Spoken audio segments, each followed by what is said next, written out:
আসসালামু আলাইকুম। কেমন আছেন সবাই? আজ কয়েকদিন অনেক বড় একটা ক্ষতি হয়ে গেল।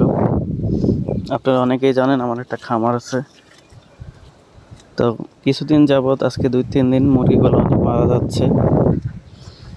আসলে জানি না ভাগ্যে কি আছে। গত 2টা মাস শুধু লস আর লস। যে দেখুন মুরগিগুলো কত সুস্থ দেখা যায়, অথচ কিছুক্ষণ পর পরই মারা যায়।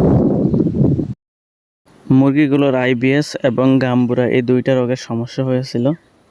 তো প্রতিনিয়ত মারা যাইতেছে। গত বেচে প্রায় 800 মুরগি থেকে 120 পিস মুরগি মারা গেছে। তো এবারও প্রায় অনেক, এখন পর্যন্ত প্রায় 60 থেকে 70 পিস নষ্ট হয়ে গেছে। তো জানি না আল্লাহ ভাগ্য কি রাখছে, তো দোয়া করবেন সবাই। মুরগিগুলো মারা যাইতেছে, তারপরে বাজারও তেমন নাই, বাজারও অনেক কম।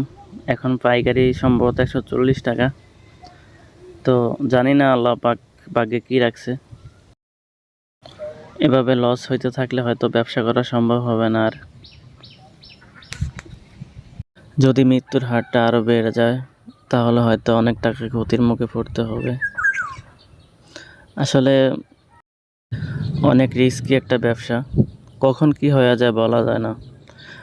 ধরেন এখন দেখা যাবে যে মুরগিগুলো সব সুস্থ, খানা খায়, সব কিছু ঠিক আছে, হঠাৎ সমস্যা হয়ে যায়। এই সমস্যা থেকেই মরা শুরু হয়। আজকে সহ 3 দিন ওষুধ চলতেছে, কিন্তু মৃত্যুর হার এখনও কমতেছে না।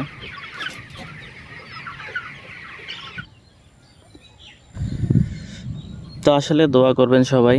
আপনাদের কাছে দোয়া ছাড়া হয়তো কিছুই চাওয়ার নেই। ভালো থাকবেন সবাই।